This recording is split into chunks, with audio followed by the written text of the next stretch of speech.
ನಿಜವಾಗಿ ಏನು ಅಂತಂದ್ರೆ ಬೇಕಾಗಿರುವಂತ ಒಂದು ಸಂಗತಿ ಇದು. ಯಾಕಂದ್ರೆ ಕೇವಲ ನಮ್ಮ ವಿಜಯಪುರ ಸಿಟಿಗಷ್ಟೇ ಇದು ಅಧ್ಯಕ್ಷ ಉಪಾಧ್ಯಕ್ಷರು ನಾವು ನೋಡ್ತಾ ಇದ್ದೀವಿ. ಉಳಿದಿದ್ದು 13 ತಾಲೂಕು, ಸಿಟಿ ಬಿಟ್ರೆ ಬಿಜಾಪುರ ರೂರಲ್ ಹಿಡಿದು ನಾವು ಹೇಳ್ತಾ ಇದೀವಿ ಅಂದ್ರೆ 13 ತಾಲೂಕಲ್ಲಿ ಕೂಡ ಯಾವುದು ಈ ಒಂದು ಅಧ್ಯಕ್ಷರು, ಉಪಾಧ್ಯಕ್ಷರು, ಈ ಒಂದು ಸದಸ್ಯರು ಅಂತೇಳಿ ನಿಮ್ಮ ಒಂದು ಇದರಲ್ಲಿ ಒಂದು ಸಂಘವನ್ನು ಮಾಡ್ಕೊಂಡಿಲ್ಲ. ಇದು ನಾವು ದಕ್ಷಿಣ ಕರ್ನಾಟಕದಲ್ಲಿ ನಾವು ನೋಡಿದ್ರೆ ಪ್ರತಿಯೊಂದು ಸಣ್ಣ ತಾಲೂಕಲ್ಲಿ ಕೂಡ ದೊಡ್ಡ ತಾಲೂಕಲ್ಲಿ ಕೂಡ ಎಷ್ಟೋ ವರ್ಷಗಳ ಹಿಂದನೂ ಒಂದು ಅಧ್ಯಕ್ಷ ಉಪಾಧ್ಯಕ್ಷರು ಅನ್ನೋದು ಒಂದು ಏನಿದೆ ನಿಮ್ಮ ಸಂಘ ಸಂಸ್ಥೆಗಳು ಹುಟ್ಟುಕೊಂಡಿದ್ದಾವೆ. ಬಟ್ ಇದು ಬರೇ ಸಿಟಿಗೆ ಅಷ್ಟೇ ಇತ್ತು. ನಾನು ಕೂಡ ಬಹಳಷ್ಟು ಏನು ಅಂತಂದ್ರೆ ಅಂಗಡಿಕಾರರು ಬಂದಾಗ ಇದನ್ನೇ ಕೇಳ್ತಾ ಇದ್ದೆ, ನಿಮ್ದು ಒಂದು ರೀತಿ ಸಂಘವನ್ನು ಮಾಡಿಕೊಡ್ರಿ, ಅಧ್ಯಕ್ಷ ಉಪಾಧ್ಯಕ್ಷ, ನಿಮ್ದು ಒಂದು ಯೂನಿಟಿ ಬಹಳ ಇಂಪಾರ್ಟೆಂಟ್. ನೀವು ಒಂದು ಒಗ್ಗಟ್ಟಾಗಿ ಇರಬೇಕು ಅಂತಂದ್ರೆ ಒಂದು ಸಂಘ ಇರಲೇಬೇಕು. ಆ ಸಂಘ ಅಂದಾಗ ಒಬ್ಬರು ಅಧ್ಯಕ್ಷ ಉಪಾಧ್ಯಕ್ಷ ಇರಬೇಕು. ಅವರ ಒಂದು ನಿರ್ದೇಶನದಲ್ಲಿ, ಅವರ ಒಂದು ನೇತೃತ್ವದಲ್ಲಿ ನೀವೆಲ್ಲರೂ ಒಗ್ಗಟ್ಟಾಗಿ ಕೆಲಸವನ್ನು ಮಾಡಿದ್ರೆ ನಮ್ಮ ರಿಜಿಸ್ಟ್ರೇಷನ್ ಕೂಡ ಮಾಡಿಸಿದ್ರಿ. ನಮ್ಮ ವಿಜಯಪುರ ಜಿಲ್ಲೆಯ ಒಂದು 891 ಅಂಗಡಿಗಳು ಏನದಾವಲ್ಲ, 891 ಭಾಗಗಳಾಗದೆ ಕೇವಲ 13 ಭಾಗಗಳಾಗ್ತಾವ. 13ಕ್ಕೆ ಮತ್ತು ಒಂದು ಒಗ್ಗಟ್ಟಾಗಿ ಜಿಲ್ಲಾಧ್ಯಕ್ಷರು ಕೂಡ ನೇಮಕ ಆದ್ರೆ ನಿಜವಾಗಿ ಏನಂತಂದ್ರೆ ಒಂದು ಒಗ್ಗಟ್ಟು ನಿಮ್ಮೆಲ್ಲ 891 ನಾನು ಸಮಯದಲ್ಲಿ ಹೇಳಿಕ್ಕೆ ಇಷ್ಟಪಡ್ತಾ ಇದ್ದೀನಿ. ಹೌದಾ? ಅದು ಬಹಳಷ್ಟು ಮುಖ್ಯ. ಇದು ಕೂಡ ನಿಮ್ಮ ಒಂದು ಬಬಲೇಶ್ವರ ಕೂಡ ಹೋಗ್ಲಿ ಮತ್ತು ನಿಮ್ಮ ಜಿಲ್ಲೆಗೂ ಕೂಡ ಒಬ್ಬ ಜಿಲ್ಲಾಧ್ಯಕ್ಷರು ಕೂಡ ಹುಟ್ಲಿ, ತಪ್ಪೇನಿಲ್ಲ. ಯಾಕಂದ್ರೆ ನಾವು ಎಲ್ಲರಿಗೂ ನಿರ್ದೇಶನ ಕೊಡೋ ಬದಲು ಕೇವಲ ಜಿಲ್ಲಾಧ್ಯಕ್ಷರಿಗೆ, ತಾಲೂಕು ಅಧ್ಯಕ್ಷರಿಗೆ ನಿರ್ದೇಶನವನ್ನು ಕೊಟ್ರೆ ಅಲ್ಲಿಂದ ಆ ಮೆಸೇಜ್ ಏನಿದೆಯಲ್ಲ ನಿಮ್ಮ ಮಟ್ಟಕ್ಕೆ ಮುಟ್ಟಿ, ಈಗೇನು ಹೇಳಿದ್ರೆ ನಮ್ಮ ಸರ್ವ ಸದಸ್ಯರ ಒಂದು ಅನಿಸಿಕೆ ಏನಿದೆ ಅಂತಂದ್ರೆ ಈ ಒಂದು ನಮ್ಮ ಪಬ್ಲಿಕ್ ಡಿಸ್ಟ್ರಿಬ್ಯೂಷನ್ ಸಿಸ್ಟಮ್ ಏನಿದೆ ಅದು ಬಹಳಷ್ಟು ಟ್ರಾನ್ಸ್ಪರೆಂಟ್ ರೀತಿಯಲ್ಲಿ ಆಗ್ಬೇಕು.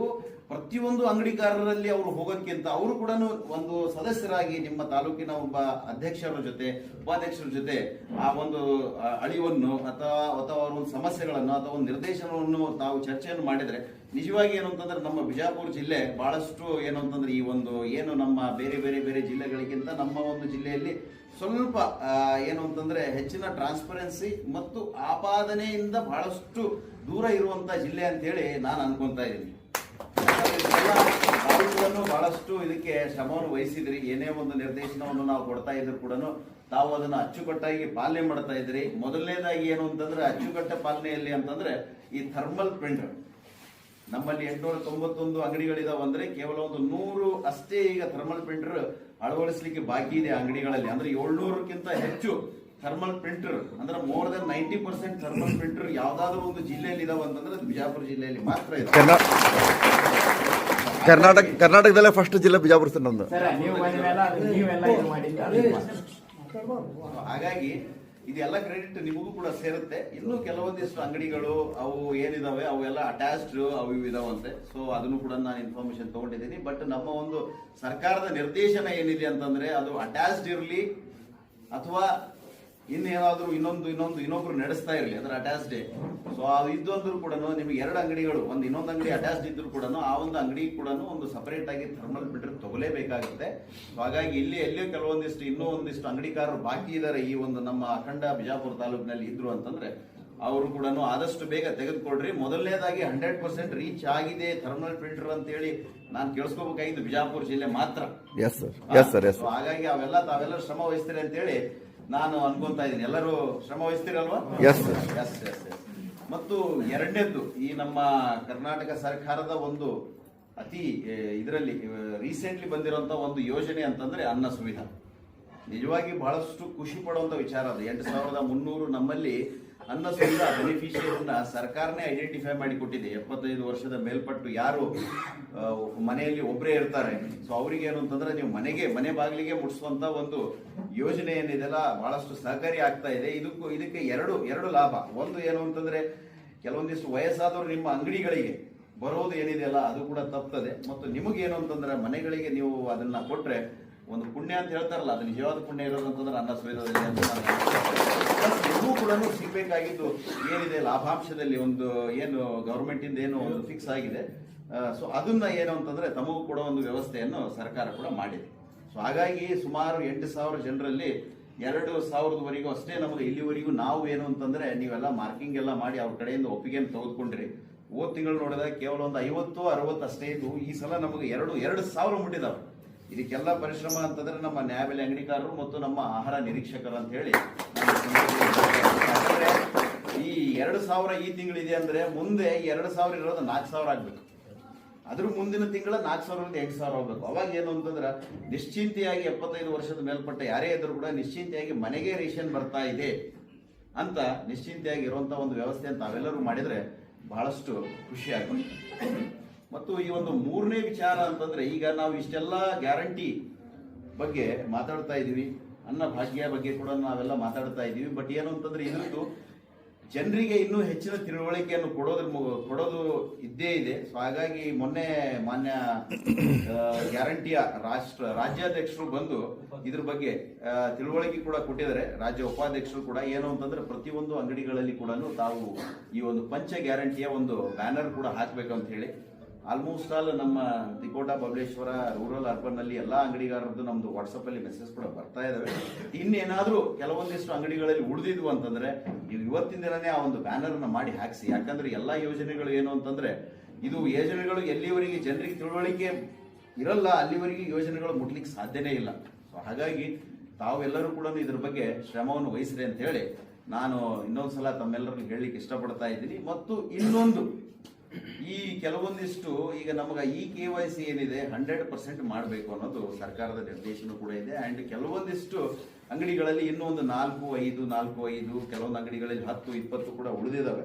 ಕೆಲವೊಂದಿಷ್ಟು ಅಂಗಡಿಗಳಲ್ಲಿ 70-80 ಕೂಡ ಉಳಿದಿದ್ದಾವೆ. ಬಟ್ ಅತಿ ಕಡಿಮೆ ಇದಾವೆ.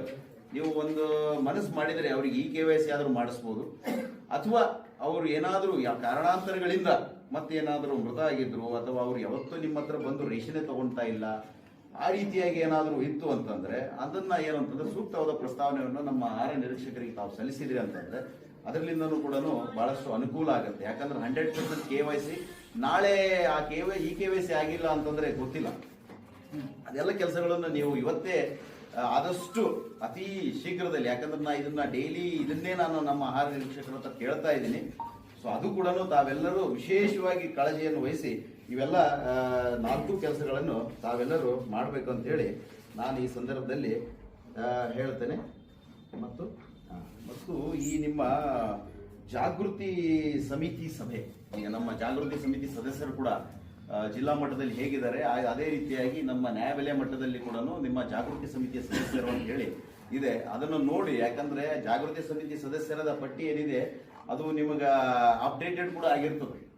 ಹೌದಾ, 6 ಮಂತ್ಸ್ 6 ತಿಂಗಳಿಗೆ ಒಂದ್ಸಲ ಜಾಗೃತಿ ಸಮಿತಿ ಸದಸ್ಯರದ ಒಂದು ಹೊಸ ಪಟ್ಟಿ ಕೂಡ ಇರ್ತದೆ. ನಿಮ್ಮ ಲಾಗಿನಲ್ಲೇನೆ ಆ ಒಂದು ಮೆಂಬರ್ಸ್ ಲಿಸ್ಟ್ ಕೂಡ ಡಿಸ್ಪ್ಲೇ ಆಗ್ತವೆ. ಸೊ ಆ ಮೆಂಬರ್ಸ್ ಡಿಸ್ಪ್ಲೇ ಆಯ್ತು ಅಂದ್ರೆ ಅದನ್ನ ತೆಗೆದು ಆ ಒಂದು ಜಾಗೃತಿ ಸಮಿತಿ ಸದಸ್ಯರ ಪಟ್ಟಿಯನ್ನು ಹಾಕಿ, ಮತ್ತು ಜಾಗೃತಿ ಸಮಿತಿ ಸದಸ್ಯರು ಯಾರಿದ್ದಾರೆ ಅವರಿಗೆ ನೀವು ವಿಶೇಷವಾಗಿ ಆಯ್ಕೆ ಆದ ನಂತರ ಕರೆಸಿ ಅದ್ರ ಬಗ್ಗೆ ಒಂದು ತಿಳುವಳಿಕೆಯನ್ನು ಮೂಡಿಸಿ.